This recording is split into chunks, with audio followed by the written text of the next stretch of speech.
Felices como siempre de estar compartiendo con todos ustedes en este espacio. Gracias a todas las personas que mantienen sintonía. Gracias, oye, a los que son parte de esta gran familia llamada La Visión Radio. Hoy tenemos a un invitado muy especial, como siempre, amigo de la casa, ya parte de estos espacios.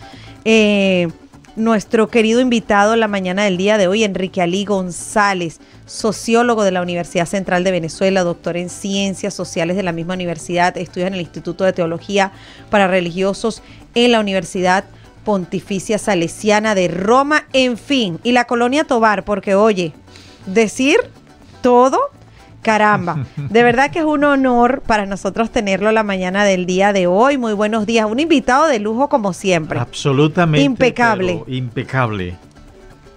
Muy buenos días, muchas gracias a ustedes por nuevamente haberme invitado a este importantísimo programa. Muchísimas gracias.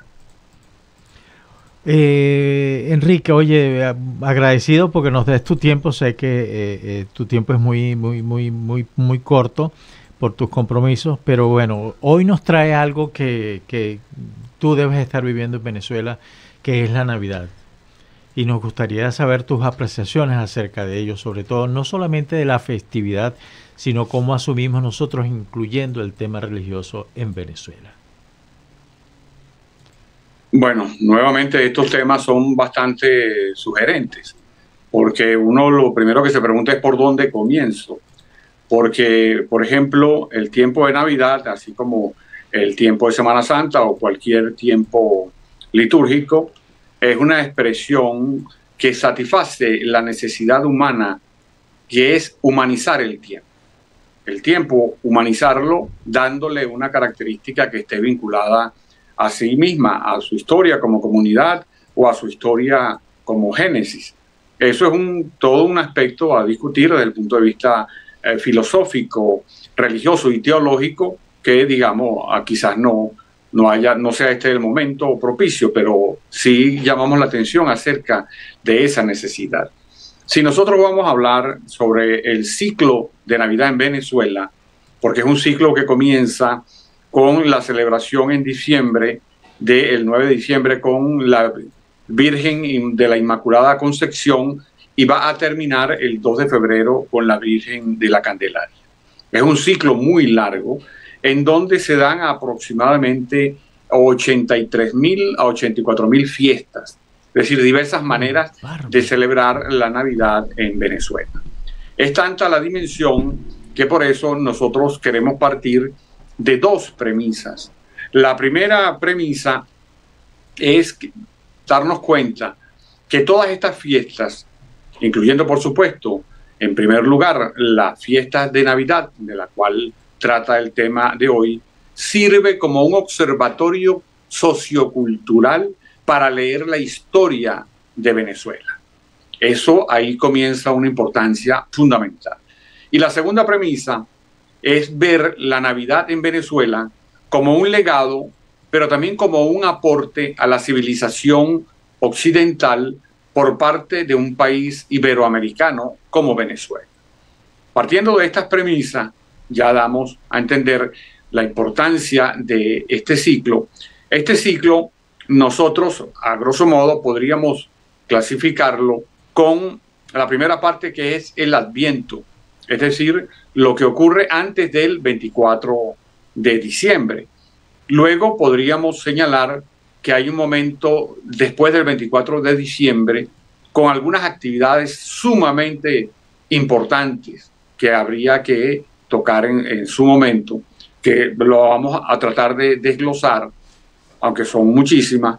Luego hay otro punto importante que es el 31 de diciembre, con todo lo que significa el Año Nuevo o la quema del Año Viejo, como lo celebran en muchos pueblos del Táchira y de Mérida.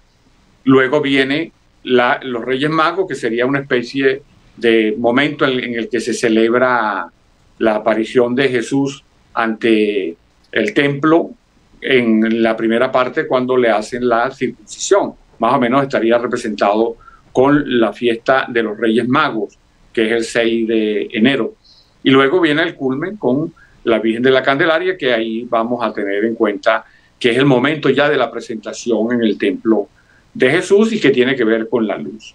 Entonces, partiendo de que son aproximadamente 83.000 fiestas que se celebran en este ciclo, nosotros podríamos establecer algunas, por ejemplo, con las actividades de Adviento, que son el periodo de los 4 domingos anteriores al 24 de diciembre, vemos que en el caso de Venezuela hay algunos tiempos fuertes, culturalmente hablando, vinculados a esta devoción, que es la devoción de la Navidad. Uno es a San Nicolás de Bari, que es el famoso San Nicolás, que fue un San Nicolás que evidentemente existió, fue obispo de la iglesia, no nació en Bari, nació en África del Norte, que luego va a sufrir un conjunto de transformaciones hasta llegar a nuestros días, más o menos el Santa Claus, el San Nicolás, aunque el que se vista de rojo es una creación del siglo XX de una famosa gaseosa que lo vistió de rojo y lo convirtió en símbolo de Navidad, que es el que se usa hoy en día. Pero su color original no era el color rojo. Es un santo entonces que viene en el Adviento, normalmente celebrado a los primeros días de diciembre, de acuerdo a la comunidad también. Porque, por ejemplo, en Venezuela existen los cristianos ortodoxos y estos cristianos ortodoxos tienen en San Nicolás de Bari un santo muy especial porque tiene que ver, porque fue obispo de esa corriente de cristianismo, de lo que hoy llamaríamos cristianismo ortodoxo, tanto occidental como oriental. ¿Y luego está el... Discúlpame, Enrique, ¿tenía algún color en particular? O sea, sabemos que el rojo fue, digamos, impuesto más que todo por una cuestión de marketing, pero originalmente se identificaba con algún color en específico. No, porque en tal caso como obispo vestía los trajes litúrgicos que tienen colores asignados ya oficialmente por la iglesia, pero él no, él sí, y además una de las cosas es que sí era un santo que andaba con una bolsa y buscaba recursos para los pobres, especialmente para los niños y para los juguetes. Eso se mantiene exacto así, eso es bastante cierto. Luego, como eso era del norte de África, y hay que recordar que África, que es un término que viene del griego, que usaron los romanos para señalar a sus colonias, significaba el lugar donde no hace frío. Entonces, evidente que no podían andar con una vestimenta tan gruesa. Pero luego, cuando el cristianismo se va extendiendo hacia el norte de Europa, se va adaptando culturalmente hasta convertirlo incluso en uno de los máximos jefes del Polo Norte, con todo lo que viene después, que son elementos que se le van añadiendo culturalmente, pero que mantienen en su esencia histórica, que es lo importante a señalar. Luego también tienes, dentro de lo que son las actividades del Adviento, la Virgen de la Inmaculada Concepción, que incluso oficialmente es cuando comienza el periodo que pudiéramos llamar el ciclo de Navidad oficial, porque también aquí tendríamos que ver una cosa específica de Venezuela, y es que en algunas regiones, como el Zulia, la Navidad comienza con la celebración de la Virgen de Chiquinquirá en noviembre en el Zulia. Para el Zulia comienza, es ahí, el periodo de Navidad. Incluso después, si nosotros nos paseamos por la idea de cuándo termina la Navidad, oficialmente termina el 2 de febrero, pero por ejemplo, en el caso de la Navidad en Oriente, especialmente en el estado Sucre, va a culminar en enero con la celebración de Santa Inés. Y si vamos hacia Occidente, pero hacia Lara, va a terminar la Navidad como hecho realmente festivo con la celebración de la Divina Pastora también en enero. Es decir, que una cosa es el ciclo oficial y otra cosa es el ciclo histórico popular que se ha venido desarrollando en Venezuela. Entonces, en la Inmaculada Concepción, que incluso hay una manera particular, como la celebran los colombianos, no solamente en Colombia, sino los colombianos como también lo celebran en Venezuela, los colombos venezolanos, con una festividad muy atractiva, que es la que llaman la Virgen de las Velitas, porque alumbran con velas, alumbran a veces calles, avenidas, barrios completos, urbanizaciones completas con velitas. Lo hacen, por supuesto, con muchísimo esplendor en Colombia, pero también lo hacen en varios lugares de Venezuela, y dado su número, también forma parte de una de las actividades centrales del Adviento para la celebración de la Navidad en Venezuela. Luego viene una celebración también en el Adviento, que son las misas de aguinaldo. Estas misas de aguinaldo han sido autorizadas por el Vaticano fundamentalmente a Venezuela, a las Islas Canarias y a Filipinas.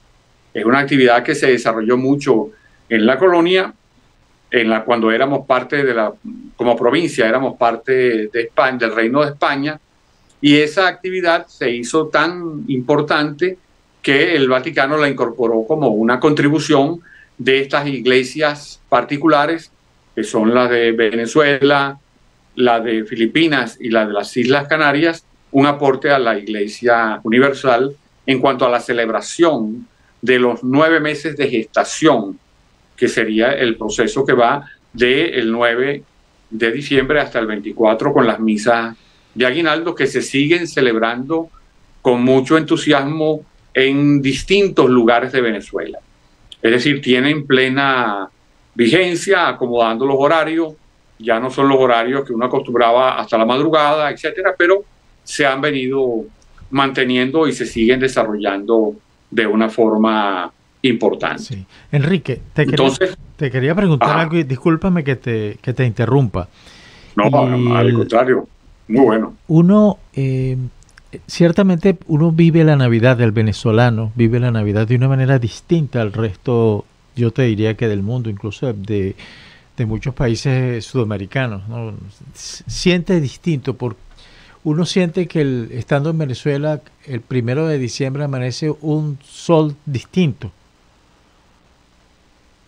Sí, es lo que se llama, esa energía, desde el punto de vista antropológico, los tiempos fuertes y los tiempos débiles, culturalmente hablando, de las distintas sociedades. El tiempo fuerte es cuando se le dedican muchísimas energías socioculturales a la celebración de ese tiempo. Y en el caso del ciclo de Navidad, es indudablemente el gran tiempo fuerte de Venezuela. No el único, pero sí el más abarcante, porque además es muy grande.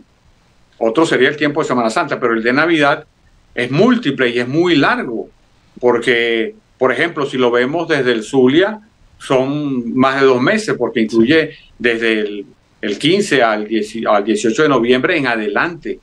Entonces, imaginémonos, son 2 meses y medio celebrando una festividad, cuando la Semana Santa son 11, 12 días.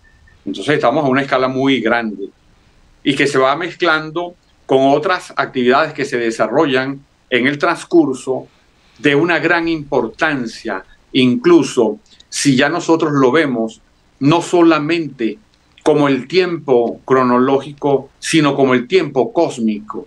Una de esas actividades es la del 31 de diciembre, que es la festividad del Año Nuevo o del Viejo Año que expira. Hay maneras muy significativas, pero muy especiales de celebrarla. Una es la que la hacen con el Táchira, que se hace en el Táchira, como es la quema del Año Viejo. Nosotros en SISCUBE tenemos un trabajo escrito sobre cómo se celebra en Lobatera, que es una especie de celebración de magia expiatoria para eliminar lo que hacían los judíos, los chivos expiatorios, que sería la parte negativa del año.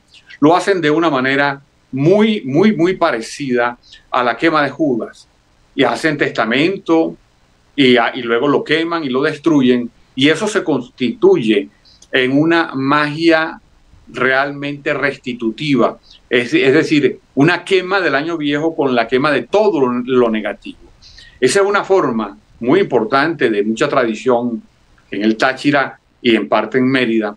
Y hay otra que está en todo el extremo, que también tenemos un trabajo en nuestra página de SISCUBE que se llama A quien Dios se la dio, San Pedro se la bendiga. Y es la manera como se realiza el fin de año en muchas localidades costeras, pero aquí queremos hacer hincapié con la isla de Coche, porque en la isla de Coche, como en parte del oriente, mientras los que estamos en la región central hablamos de el mar en Oriente hablan de la mar como femenino, mientras nosotros hablamos del mar como masculino. Eso culturalmente es sumamente significativo. Es como, por ejemplo, hay culturas en las cuales la luna es masculina, mientras para nosotros la luna es femenina. Eso implica dos cambios, implica cambios, pero realmente importantes desde el punto de vista antropológico, religioso y cosmológico. En el caso de la isla de Coche, tenemos que a partir aproximadamente de las 6 de la tarde en adelante, o 7 de la noche, comienzan las personas de la isla de Coche a entrar en el mar, a entrar en la mar y a hablar con la mar, diciéndole todas las cosas malas que le pasaron, que quieren que se queden, que ya no vuelvan, que esas cosas malas que les pasaron, y lo van detallando, cada uno una especie de confesión pública, pero personal, diciendo todo lo malo que le pasó, y también hablando de las expectativas positivas que tienen para el año que viene, y se va produciendo una especie de halo emocional muy hermoso, en donde las personas entran en lo que pudiéramos llamar una especie de comunión mística con la mar, para desahogar sus problemas, para desahogar todo lo malo que le pasó y despedir lo malo, y para que la mar luego le entre a partir del 1 de enero con todo lo bueno que trae. Eso es una ceremonia muy hermosa, sumamente hermosa.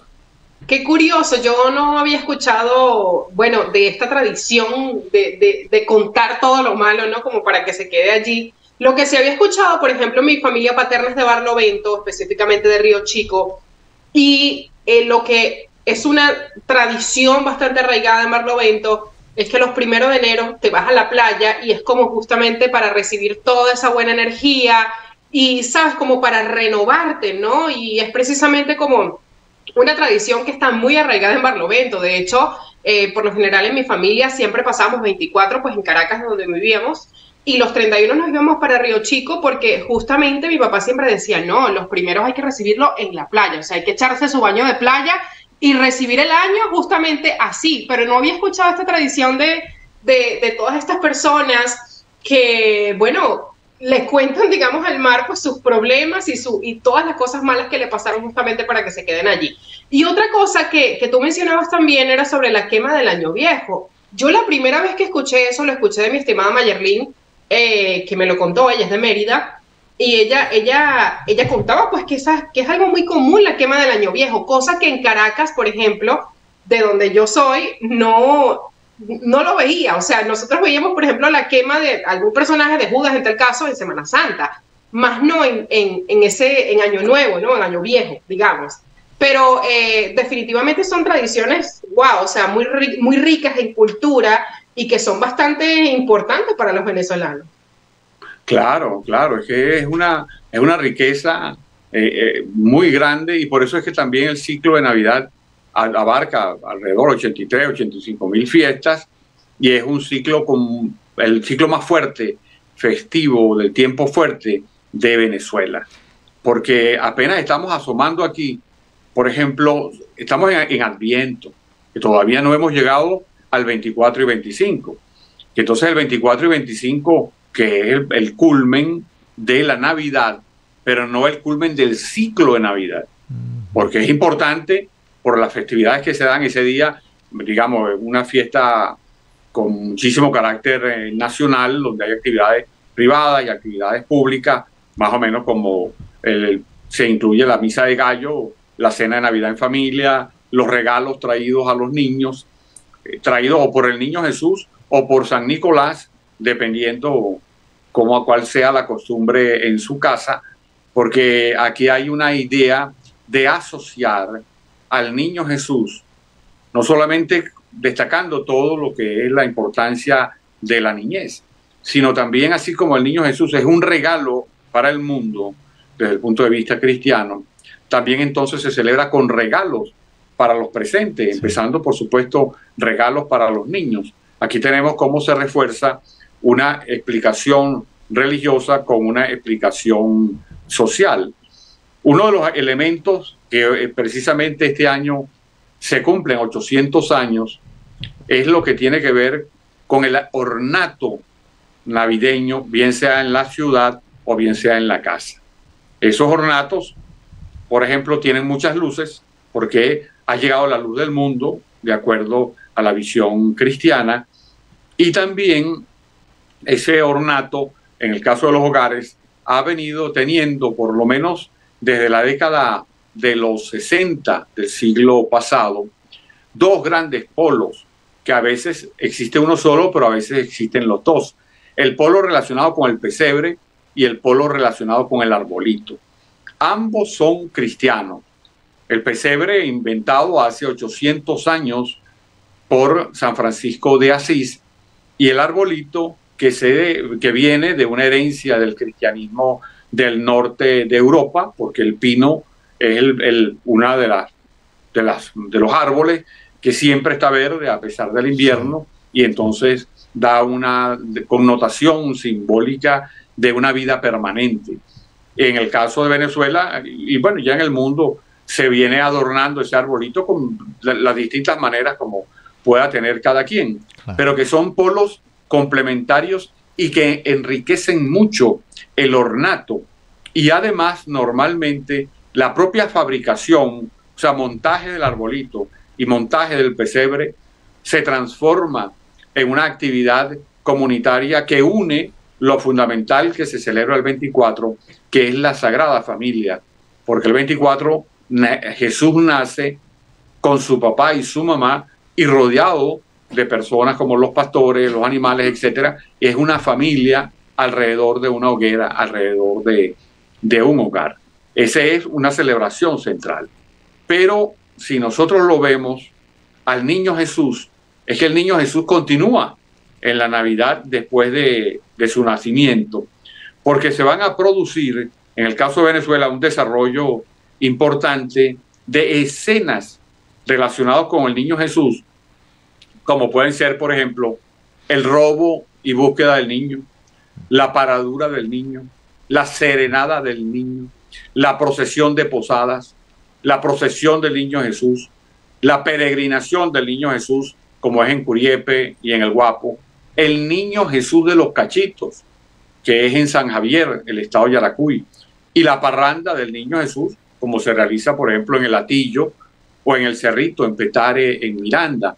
Cada una de estas actividades, que además pudiéramos incorporar también los pastores, por ejemplo, son enormes, son de una gran significación histórica y cultural, porque en el caso, por ejemplo, de los pastores, tiene una música especial, tiene unos trajes especiales, tiene un libreto especial, tiene además una coreografía especial. Entonces, hay una riqueza creativa alrededor de la celebración del niño Jesús, aparte del pesebre, que incluso en algunos casos ocupa también parte de enero y de febrero, como es el robo y búsqueda, y la paradura, y la serenada. No solamente son en diciembre, ocupan parte de enero. Pero incluso me acuerdo que en el 92, en un trabajo de campo que estábamos haciendo en Caracas, participó un amigo ya hoy fallecido, como era Efraín Valenzuela, y él consiguió los datos. Solamente en enero habían celebrado 32 paraduras del niño en Caricuao. ¿Qué tal? Solamente en Caricuao, para que veamos un poco la dimensión masiva de este tipo de festividades. Ahora, ¿eso de dónde nos viene? Por ejemplo, ese evento de la paradura del niño, que yo te confieso que nunca lo he visto, nunca he participado. Me imagino que Maya sí lo ha visto porque es de Mérida y ahí lo hacen. Es decir, ¿cuál es el origen? ¿De dónde nos viene a nosotros eso? E incluso, ¿de dónde nos viene que comamos tanto en ese mes de diciembre? Bueno, evidentemente que nosotros somos parte de una cultura no solamente hispanoamericana, sino de una civilización ibérica mundial, porque cosas parecidas las podemos ver también en Filipinas. Es decir, el catolicismo ibérico que se propagó alrededor del mundo, porque está en África, en Asia, en América y en Europa, es un catolicismo que nos dio una base fundamental, que luego ha venido teniendo variaciones que enriquecen al propio catolicismo en cada uno de los países. En el caso de Venezuela, por ejemplo, tenemos esto, robo y paradura del niño, las serenadas, pero por ejemplo las posadas fue una creación de Santa Teresa del Ávila, que era una santa mexicana.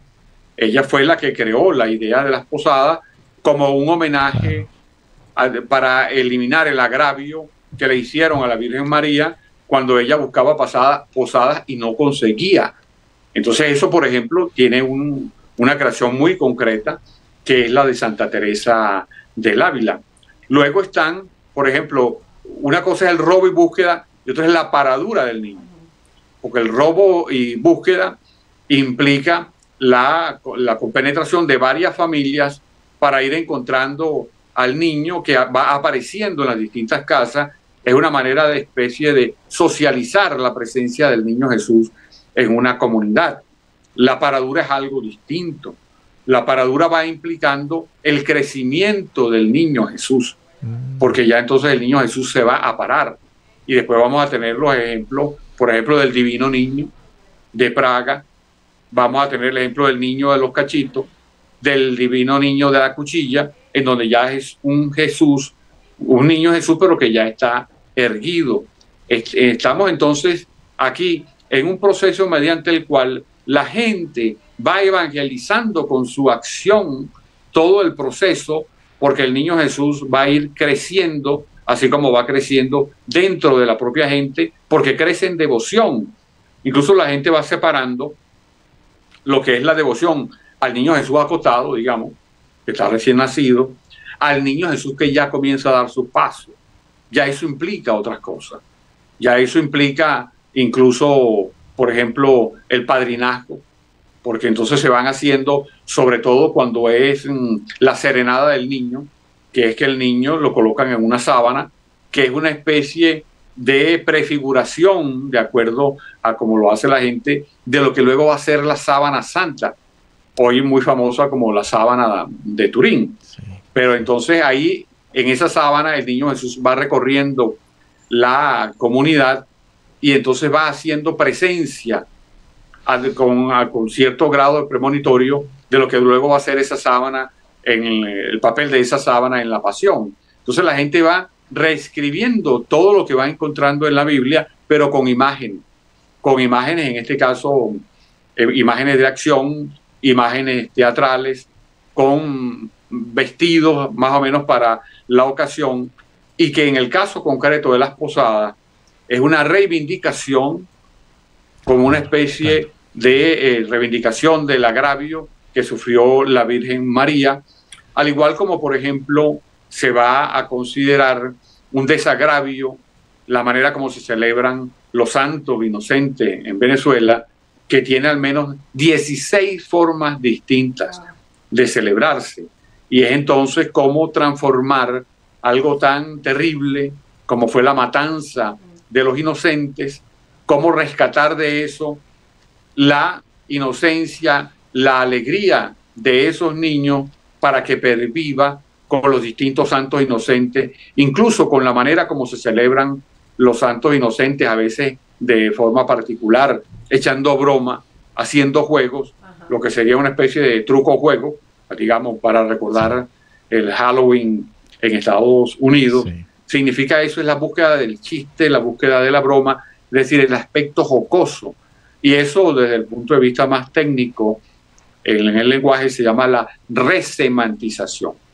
Entonces, la celebración de la Navidad se va convirtiendo en una resemantización del espacio, en una resemantización del tiempo y, en algunos casos, en una resemantización del hecho histórico que le dio origen.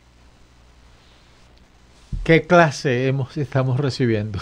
No, esto es una clase magistral. Yo estoy realmente sorprendida, sobre todo por la cantidad de fiestas, ¿no?, que hay en Venezuela en este periodo tan maravilloso. Me gustaría preguntarle a nuestro invitado también, oye, ¿cómo percibes tú la Navidad actualmente en Venezuela? O sea, esa tradición de la celebración de la cena navideña, ¿persiste actualmente en Venezuela? ¿Cómo no? Sí, sigue teniendo mucha vigencia, con muchísimo menos recursos que antes, Incluso hoy en día pudiéramos decir que la tradición católica, que es la que conforma la cultura básica de la sociedad venezolana, se ha convertido en un lugar de resistencia, pero también en un lugar de creación de futuro. ¿Por qué?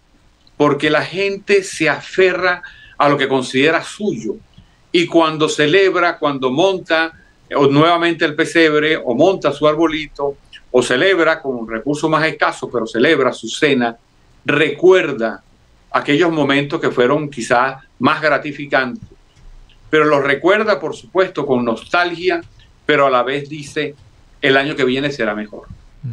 El año que viene nos encontraremos, el año que viene estaremos con vida, nos volveremos a ver todos. Es decir, es una especie de alimentación del futuro, porque la conservación del pasado es conservar las raíces, y las raíces es para seguir creciendo. Entonces nosotros observamos, por ejemplo, en parte del ornato urbano, con las limitaciones que hay, me imagino en otras ciudades que tienen gravísimos problemas eléctricos, porque en Caracas hay graves, pero en otros lugares del país son gravísimos problemas, pero hay un esfuerzo por hacer un ornato urbano. Por ejemplo, hay algunas plazas que logran ser iluminadas, es decir, se le colocan luces alrededor de los árboles, en algunos casos con algunas figuras, y eso alegra el espíritu. Eso además hace presente el sentido de la Navidad como en un momento en que viene la luz del mundo, y se conserva y se hace en algunas casas también con muchos esfuerzos. En las escuelas, por ejemplo, también se viene realizando, y lo que tenemos es, por supuesto, una Navidad con muchísimo menos recursos, con un país bastante destruido en gran parte de sus áreas, pero con las personas deseosas de reconstruir, deseosas de seguir hundiendo sus raíces para obtener los nutrientes necesarios para seguir creciendo. Entonces, desde ese punto de vista, podemos decir que la Navidad sigue teniendo vigencia y se siguen dando expresiones, incluso expresiones musicales, expresiones danzarias, se siguen haciendo. Qué bonito. Se siguen haciendo. Y además que, bueno, a mí que me encanta la Navidad, honestamente, yo soy súper fan de ver las luces, por ejemplo, bueno, ya nosotros tenemos una gran cantidad de tiempo aquí en Estados Unidos viviendo, pero hace unos 7 años que estaba yo en Venezuela, oye, a mí me llenaba de felicidad, honestamente, y a pesar de que en ese momento estábamos en plena crisis terrible, a mí me llenaba de plena felicidad, por ejemplo, ir a una plaza y ver las luces, o ver las luces en los balcones de las personas, o ver los arbolitos, uno desde las ventanas que veía los arbolitos de las personas. A mí eso me llena de vida, y yo creo que ese también es el sentir del venezolano, ¿no? Ver, como dices tú, evidentemente, pues, con menos recursos, pero persiste ese espíritu de resiliencia del venezolano y esa esperanza de decir, a lo mejor el año que viene vamos a celebrar todos juntos, el año que viene será mejor. Y yo creo que eso también se lo dice uno mismo como para darse ánimo, porque uno también, el que está afuera, oye, a uno le pega una nostalgia, y te hablo personalmente, a mí cuando llega la Navidad, a pesar de que amo la Navidad, yo me lleno de mucha nostalgia por el hecho de no estar con mi mamá, con mi papá, que están en mi tierra, que están en Venezuela, y que eso es tan bonito para nosotros compartir con la familia. Entonces uno mismo se da ánimo y uno dice, el año que viene la vamos a pasar juntos, ¿sabes? Entonces eso como que uno se retroalimenta con eso. Claro, y yo aquí quisiera señalar algo admirable que hicieron los judíos luego de la destrucción del segundo templo en el primer siglo después de Cristo, que tuvieron, bueno, casi 1900 años sin volver a tener su estado propio. Y ellos, cada vez que celebraban el Sabbat, cada sábado, cuando se despedían, decían, el año que viene en Jerusalén. Y ahora, por lo menos aquí en mi familia, cada vez que nosotros nos vemos o nos saludamos por estas redes, etcétera, decimos, y el año que viene en Caracas. ¿Por qué? Porque es una manera de conservar y desarrollar la fe. Y la fe es la convicción de lo que es, la convicción de lo que va a pasar. Y cuando uno admira y conoce de cerca lo que hicieron los judíos en estos casi 1900 años, y al final lo lograron, volvieron a tener su estado judío, y bueno, y que van a seguirlo teniendo, gracias a Dios, Israel. Y eso se debió a cómo convirtieron la tradición en un impulso para construir el futuro, porque eso es la tradición. Y en este caso la Navidad, si nosotros la analizamos y la vemos como que llegó la luz al mundo, como realmente fue, esa luz del mundo sirve para darnos optimismo y decir, como decimos nosotros en nuestra familia, el año que viene en Caracas. Así será. Así será. Qué buen programa, definitivamente, ¿no? Siempre. Oye, nos dio una cátedra, Enrique. Una cátedra. Absolutamente. Totalmente. Siempre es un honor, un gusto para nosotros compartir con Enrique. Oye, siempre nos nutre, nos llena. Oye, muchísimas gracias por aceptar la invitación, como siempre, con la mejor disposición, por enseñarnos. Además que este tema es maravilloso, amplio, súper amplio, como también desconocíamos muchas cosas, cuántas tradiciones que a lo mejor no conocemos, ¿no? Conocemos a lo mejor la de nuestra región, pero no las de otros lugares. Enrique, muchas gracias por estar compartiendo la mañana del día de hoy con nosotros. Gracias a ustedes por la invitación. Estamos completamente al orden. Y feliz Navidad y próspero año 2024. Así, y nos vemos en Muchas Caracas. bendiciones para ti, para tu familia. Y bueno, tú sabes que esta es tu casa, Conexión Mi País Venezuela, y por supuesto la Visión Radio. Así que feliz Navidad también para ti, Enrique. Feliz Navidad. Muchas gracias.